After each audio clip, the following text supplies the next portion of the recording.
తాకట్టులో ఉన్న బంగారాన్ని విడిపించి ఆ రోజు ఆన్లైన్ రేటుకే మేము కొంటాం. Sharma gold company.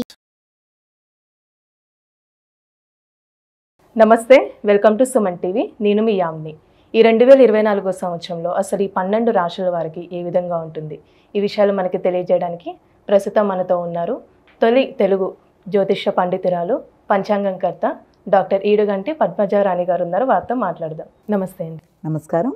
మనకి ఈ 2024 సంవత్సరంలో అసలు కుంభరాశి వారికి అండి ఏ విధంగా ఉంటుంది, అలానే వీళ్ళు ఎలాంటి పరిహారాలు చేసుకుంటే మంచిదండి?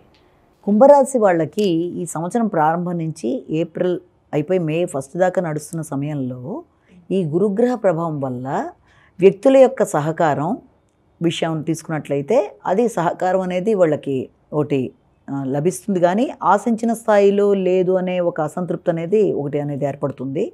అలాగే నిర్ణయ సామర్థ్యం కానీ, ధైర్యంగా నిర్ణయాలు తీసుకునే విషయంలో కానీ వీళ్ళకి అంత తొందరగా ఒక స్థిరమైన అభిప్రాయానికి రావడం అనేది కొంచెం కష్టంగా ఉంటుంది. అయినప్పటికీ కూడా వీళ్ళు ఎలాగైనా సరే ఓ పని చేయాలి అనుకుంటే చాలా మొండిగా చేద్దాం అనుకున్న పనిలో ముందుకు వెళ్ళిపోయే స్వభావం కాబట్టి ఎలాగైనా నిర్ణయాలు చేసుకుంటూ ముందుకు వెళ్ళడానికి ప్రయత్నాలు చేస్తారు. సాంఘిక సంబంధాలు అనేవి వీళ్ళకి చాలా బాగుంటాయి. వ్యక్తులతో రిలేషన్స్ కానీ, సాంఘిక సంబంధాల విషయంలో కానీ వీళ్ళకి అనుకూలమైన సమయంగానే చెప్తాం.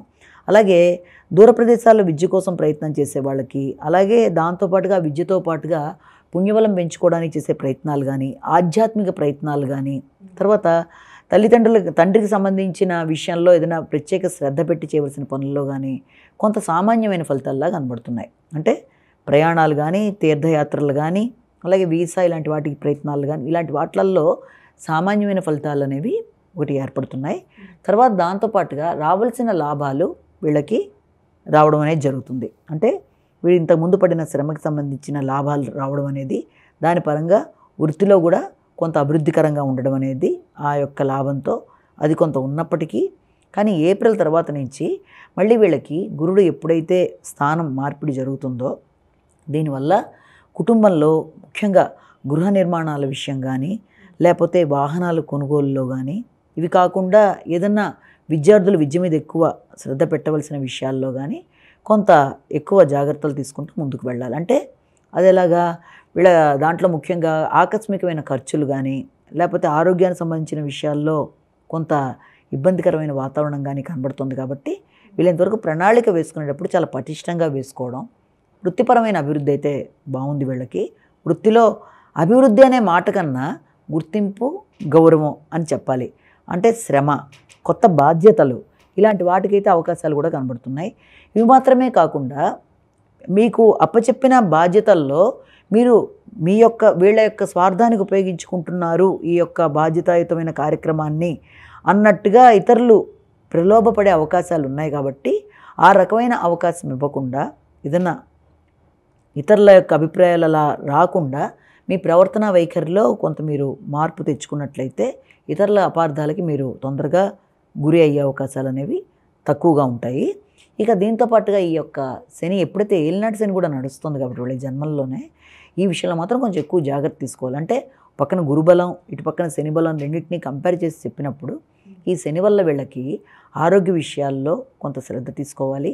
అలాగే ఆకస్మికమైన ఖర్చులు కానీ, ఇవే కాకుండా ఇంకా ముఖ్యమైన పనుల్లో ఆలస్యాలు, ఆటంకాలు, బద్ధకాలు ఇలాంటి వాటికి అవకాశం ఉంది. కాబట్టి వీలైనంతవరకు శనికి సంబంధించిన జపాలు లాంటివి, అంటే వీలైతే ఏదైనా హనుమాన్ చాలీసా పారాయణ చేయడం కానీ, లేకపోతే ఏదైనా దానాల్లో కూడా 2 రకాలైన దానాలు ఉంటాయి. ఒకటి ఏంటంటే మామూలుగా మనం ఏదైనా నువ్వులు దానం చేసేయడం, లేకపోతే నువ్వుల ఆహారంలో తీసుకోవడం, లేకపోతే ఇలాంటివి. ఇది కాకుండా ఈ యొక్క వృద్ధులకి మనం సేవ చేయడం. వృద్ధులకి సేవ చేయడం అంటే ఏంటంటే వృద్ధులకి సహకారాన్ని మనం కోరుకోవడం. అదేంటి, వాళ్ళకి ఇంట్లో ఎవరైనా వృద్ధులు ఉంటే వాళ్ళకి ఏదైనా ఒక పండు వాళ్ళకి నచ్చేది ఇవ్వడం కానీ, లేకపోతే పేదవాళ్ళు పడుకొని ఉంటారు రోడ్డు మీద, వాళ్ళకి రగ్గులు అలాంటివి ఏమన్నా దానం చేయడం కానీ, శీతాగ్ని దానాలు అంటారు వీటిని. ఇలాంటి దానాలు చేయడం వల్ల మంచి ఫలితాలు ఉంటాయి. అంటే అది కూడా ఎవరు పడితే వాళ్ళకి ఇవ్వకుండా అకించనులు అనే వ్యక్తులు, అంటే ఏమీ లేని వాళ్ళు, అలాంటి వాళ్ళని చూసి వాళ్ళకి ఇవ్వడం బట్టి అది వాళ్ళకి ఉపయుక్తంగా ఉన్నప్పుడు తప్పనిసరిగా వీళ్ళకి ఆ దోష పరిహారం లాగా ఉండడం. తర్వాత అంటే మీ స్థాయికి తగినట్టుగా దాన ధర్మాలు అనేవి అతి ముఖ్యం. దాంట్లో ఎండ్లెస్, ఎంత చేయగలిగితే అంతవరకే చేసినా తప్పనిసరిగా వీళ్ళకి అనుకూలమైన వాతావరణం, ఆరోగ్యపరంగా బాగుండడం అనేది ఇలాంటి వాటికి కూడా ఆస్కారం ఉంటుంది. ఇదే సమయంలో రాహుకేతువులు కూడా వీళ్ళకి ఉన్న స్థానాలు కూడా కొంత ఇబ్బందికరంగా ఉంటాయి కాబట్టి ఆరోగ్య విషయంలో ప్రత్యేక శ్రద్ధ తీసుకోవాలి. అలాగే దుర్గయ్య నమః అనే మంత్రాన్ని పఠించుకోవాలి. దీంతో పాటుగా వీళ్ళు ఇంకా చేయవలసింది ఏంటంటే గణేష్ నమస్తుభ్యం ఆరోగ్యం దేహిమే సదా అనే శ్లోకాన్ని కూడా పాటించాలి. ఇలాంటివి చేసుకుంటూ వీలైతే ముందుకు వెళ్ళినట్లయితే ఈ సమస్యలను కూడా వీళ్ళు అధిగమించే అవకాశాలనే ఉంటాయి. అంటే ఈ రకంగా రాహుకేతుల వల్ల ఎదురయ్యే సమస్యలు, సంవత్సరం అంతా ఏలినాటి శని వల్ల ఎదుర్కొంటున్న సమస్యలు, అలాగే గురుడికి సంబంధించిన ఇబ్బందులు లేకుండా గృహ నిర్మాణాల విషయం కానీ వీటిలలో ముందుకు వెళ్ళడానికి ఈ బలం కావాలి. కాబట్టి ఈ రకమైన దానాలు సింపుల్వైన చేస్తూ శనికి సంబంధించిన స్తోత్రాలు పారాయణ చేస్తూ ముందుకెళ్ళినట్లయితే అనుకూలంగా ఉంటుంది. అలానే ఈ రాశి వారికి విద్యార్థులు కానీ, వ్యాపారస్తులు, అలానే రాజకీయ రంగానికి సంబంధించి స్త్రీలకండి ఏ విధంగా ఉంటుంది ఈ సంవత్సరం? విద్యార్థులకి ప్రథమార్థం కంటే ద్వితీయార్థం మంచి ఫలితాలు వస్తాయి అనుకూలంగాను. ఇక స్త్రీలకు కూడా ద్వితీయార్థమే అనుకూలంగా ఉంది. ఇంతేకాకుండా ఈ అగ్రికల్చర్ వ్యవసాయం రంగంలో వాళ్ళకి కానీ, వ్యాపార రంగంలో వాళ్ళకి కానీ, తర్వాత ఈ యొక్క మీడియా రంగంలో వీళ్ళందరికీ కూడా ద్వితీయార్థం అనుకూలంగా ఉంది. ఇది కాకుండా ఇంకా మనకి ఏదైనా పొలిటికల్ లీడర్స్ వెళ్ళే విషయం తీసుకున్నట్లయితే రాజకీయ రంగంలో ఉండే వాళ్ళకి ప్రథమార్థం అనుకూలంగా ఉంది.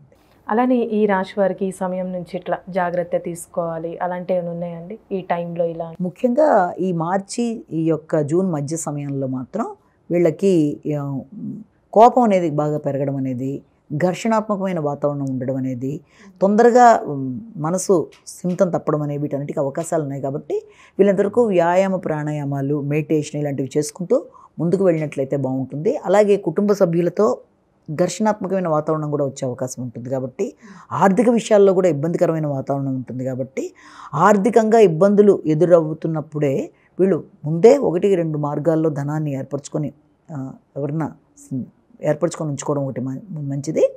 అలాగే కుటుంబ సభ్యులతో మాట పట్టింపులు రావడానికి అవకాశం ఇలాంటివి ఉన్నాయి. కాబట్టి వీళ్ళంతవరకు అలాంటి వాటికి అవకాశం ఇవ్వకుండా, అంటే ఇప్పుడు ఇలా రాబోతుంది కాబట్టి మనం వీలైనంతవరకు ఇప్పటి నుంచే మౌనం పాటించడం, ఇతరులకు గౌరవం ఇచ్చి గౌరవం తీసుకోవడం అనేది, అలాగే ఆర్థిక విషయాల్లో ఖర్చు పెట్టేటప్పుడు ఆచితూచి వ్యవహరించడం అనేది, ఇలాంటివన్నీ ప్రణాళికపరంగా ముందుకు వేసుకుంటూ వెళ్ళినట్లయితే ఆ సమస్యలను కూడా వాళ్ళు అధిగమించవచ్చు. ఈ శ్లోకాలు పఠించుకొని చెప్పినట్టుగా దాని మీద శ్రద్ధతో ముందుకు వెళ్ళినట్లయితే చాలా వరకు వాటిని అధిగమించడానికి అవకాశాలు ఉంటాయి. అలానే రాశి వారికి ఎలాంటి పరిహారం చేస్తే మంచిదండి? ముఖ్యంగా వీళ్ళకి వచ్చేసేటప్పటికి మెయిన్గా వీళ్ళకి కూడా ఏదన్నా దత్తాత్రేయుడికి సంబంధించింది కానీ, విష్ణు సహస్రనామాలు కానీ, ఈ రెండు కూడా వీళ్ళకి మంచి ఫలితాలు ఇస్తాయి. విష్ణు సహస్రనామాలని విన్నా, అలాగే విష్ణుమూర్తి దేవాలయాలకి వెళ్ళినా ఇవి కూడా వీళ్ళకి మంచి ఫలితాన్ని ఇచ్చే అవకాశం ఉంది. కాబట్టి వీళ్ళంతవరకు ఈ రకమైన ఇవి చేసుకోవడం, మెయిన్గా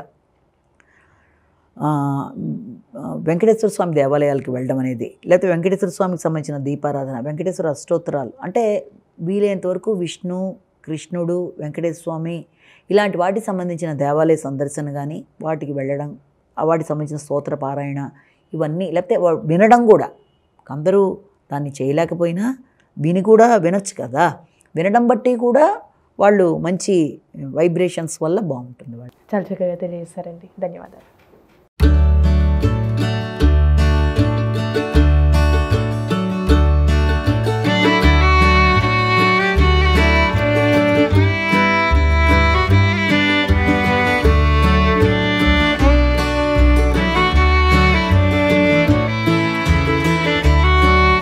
సుమన్ టీవీలో మీ పర్సనల్ అండ్ బిజినెస్ ప్రమోషన్స్ కోసం కింది నెంబర్కి కాంటాక్ట్ చేయండి.